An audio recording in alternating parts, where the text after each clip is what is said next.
Dear students, subject physics, class 11th, myself D.K. Salgotra, your physics teacher. Today we are going to start chapter number 2 of unit 1. The name of chapter is Units and Measurement. Our first topic is need for measurement. Measurement की ज़रूरत क्यों होती है? For precise description of any physical phenomena, अगर आप किसी भी physical फिनोमिने को प्रिसाइजली बहुत बारीकी से एक्सप्लेन करना चाहते हो, तो उस फिजिकल फिनोमिने में जितनी भी फिजिकल क्वांटिटीज आती हैं उनकी मेजरमेंट बहुत ज़रूरी होती है. जैसे एक यही फिजिकल फिनोमिना हम लोग समझ लेते हैं. मेरे पास ये पेन है, ठीक है, मैंने छोड़ दिया तो ये नीचे गिर गया. ये एक सिंपल सा नेचुरल फिनोमिना. इस नेचुरल फिनोमिने में कौन कौन सी फिजिकल क्वांटिटी इन्वॉल्व होती हैं? जैसे ये पेन नीचे जा रहा है, क्या ये सेम स्पीड से नीचे जाएगा? ये नीचे आया ही क्यों? किसने इसको अपनी तरफ खींचा और किस फोर्स से खींचा? ये पेन को नीचे गिरने में टाइम कितना लगा?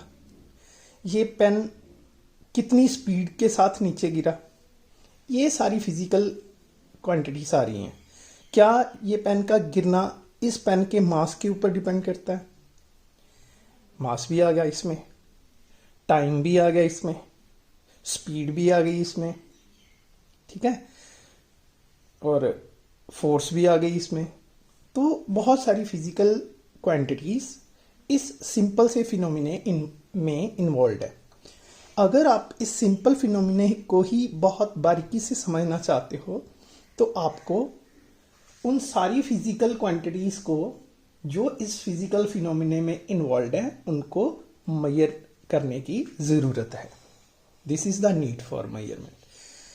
In almost every physical situation हम ये रियलाइज करते हैं कि हमें उस फिजिकल सिचुएशन को समझने के लिए प्रिसाइसली उन सारी फिजिकल क्वांटिटीज को की मेजरमेंट करने की नीड है, ज़रूरत है.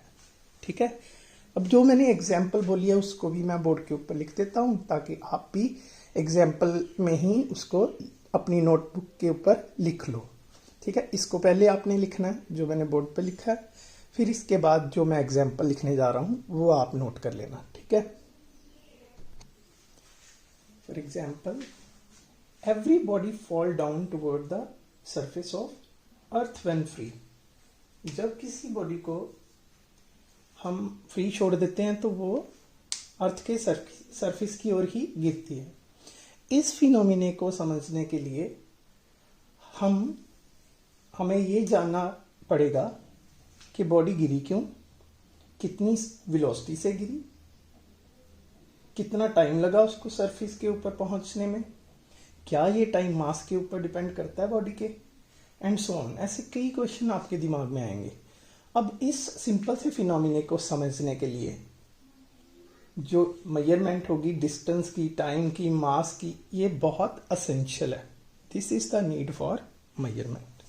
ओके, लॉर्ड केल्विन कहते हैं जब आप मेजर कर सकते हो जिसके बारे में आप बात कर रहे हो और उसको आप नंबर्स में एक्सप्रेस कर देते हो.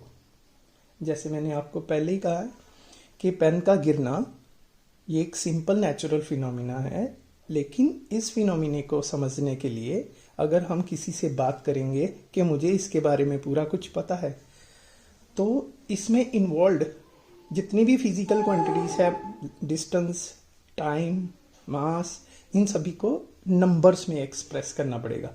और नंबर में एक्सप्रेस करने के लिए आपको उनकी मेजरमेंट करनी पड़ेगी. ठीक है, यही लॉर्ड केल्विन ने रिमार्क किया है. जब आप मेजर कर सकते हो जिसके बारे में आप बात कर रहे हो और उसको नंबर्स में एक्सप्रेस कर देते हो तो आप उसके बारे में कुछ जानते हो, you know something about it. But अगर आप उसको नंबर में एक्सप्रेस नहीं कर सकते, आपकी knowledge is of meagre and unsatisfactory kind. Meagre का यहाँ मीनिंग होता है लैकिंग ऑफ समथिंग। इसका ये मीगर का मतलब होता है लैकिंग ऑफ समथिंग। ठीक है, आपकी नॉलेज जो है मीगर होगी या और अनसेटिस्फैक्ट्री काइंड की होगी अगर आप नंबर में एक्सप्रेस नहीं कर सकते। मतलब सिंपल बात यही बोल रहे हैं कि अगर आपने मेजरमेंट नहीं की किसी फिजिकल क्वांटिटीज़ की जो किसी फिजिकल फिनोमिने में इन्वॉल्व है, तो आप उस फिनोमिने के बारे में कुछ नहीं जानते। ठीक है, अब आपको समझ आया कि हम मेजरमेंट क्यों करते हैं। सिंपल वर्ड में अगर बोलना हो, अगर एक ही लाइन में बोलना हो कि what is the need for measurement, तो सिंपल एक लाइन में आएगा, to understand the physical phenomena we have to measure the physical quantities involve in that physical phenomena. ठीक है, फिर एक ही लाइन में दिया जाएगा। नेक्स्ट डेफिनेशंस आती है। Physical quantity, A quantity that can be measured directly और इनडायरेक्टली। जिस क्वांटिटी को आप डायरेक्टली या इनडायरेक्टली मेजर कर सकते हो और जिसकी टर्म में फिजिक्स के लॉज को एक्सप्लेन किया जा सकता है, उसको उस क्वांटिटी को हम फिजिकल क्वांटिटी कहते हैं। दोबारा से, वो क्वांटिटी जिसको डायरेक्टली और इनडायरेक्टली मेजर किया जा सके और जिसकी टर्म में सारे फिजिक्स के लॉज को एक्सप्लेन किया जा सकता है, उसको हम फिजिकल क्वांटिटी बोलते हैं। जैसे मास, लेंथ, टाइम, फोर्स, ये सारा कुछ। ठीक है, अब ये दो तरह की होती हैं। दो तरह की कौन कौन सी? Fundamental physical quantity and derived physical quantity. Fundamental physical quantity वो क्वांटिटी होती है जो इंडिपेंडेंट होती है किन्हीं और फिजिकल क्वांटिटी के, और जिसको किन्हीं और फिजिकल क्वांटिटीज की टर्म में डिफाइन नहीं किया जा सकता। The physical quantity which is independent of other physical quantities, ठीक है, and are not be defined in term of other physical quantities, उनको हम फंडामेंटल फिजिकल क्वांटिटी बोलते हैं। ये ना तो एक दूसरे से भी डिराइव नहीं होती, ये इंडिपेंडेंट फिजिकल क्वांटिटीज होती हैं। ठीक है, और ये दूसरी क्वांटिटीज की टर्म में डिफाइन भी नहीं होती, जैसे मास। ठीक है, मास को अगर डिफाइन करना हो तो हम बोलते हैं the quantity of matter contain in the body, लेकिन मास को डिफाइन करने के लिए किसी भी फिजिकल क्वांटिटीज का यूज नहीं हुआ। वैसे ही लेंथ, ठीक है, टाइम, इसको भी डिफाइन करने में कोई फिजिकल क्वांटिटी का यूज नहीं होता। इन फिजिकल क्वांटिटीज को फंडामेंटल फिजिकल क्वांटिटी बोलते हैं। आगे आती हैं डिराइव्ड फिजिकल क्वांटिटी, वो फिजिकल क्वांटिटीज जिनको हम फंडामेंटल फिजिकल क्वांटिटीज की ही मल्टीप्लिकेशन और डिवीजन से डिराइव कर लेते हैं, उनको हम डिराइव्ड फिजिकल क्वांटिटीज बोलते हैं। जैसे स्पीड, स्पीड को हम length upon time, distance upon time करके डिफाइन कर देते हैं। सिमिलरली एक्सेलरेशन, वेलोसिटी या स्पीड अपॉन टाइम, ठीक है, फोर्स, मास इनटू एक्सेलरेशन, ऐसे किन्हीं और फिजिकल क्वांटिटीज की टर्म में ये डिफाइन होती हैं, इसीलिए इनको डिराइव्ड फिजिकल क्वांटिटीज बोलते हैं। Clear? Our next topic is the measuring process. Actually measuring process होता क्या है? जैसे मैं बाजार जाता हूँ तो मैंने सब्जी खरीदनी थी, मैंने वहाँ पर जाके बोला कि भैया मुझे 2 किलो आलू दे दो।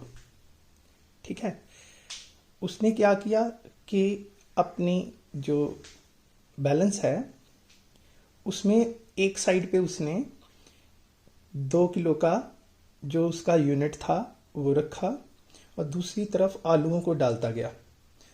तब तक डालता गया जब तक बैलेंस की जो नॉब होती है ऊपर वो सेंटर पे नहीं आ गई।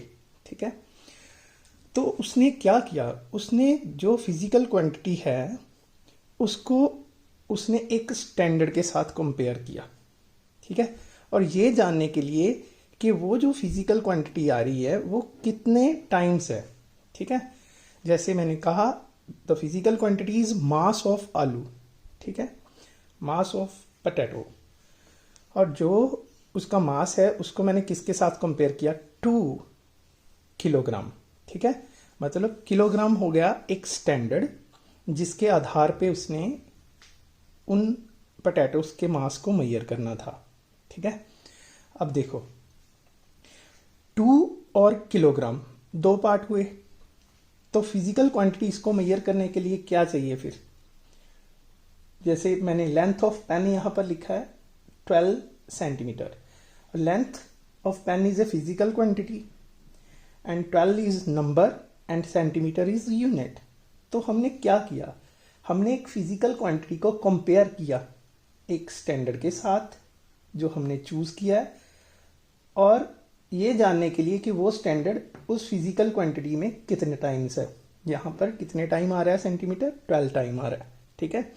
तो फिर मेजरिंग प्रोसेस क्या हुआ, it is the comparison process.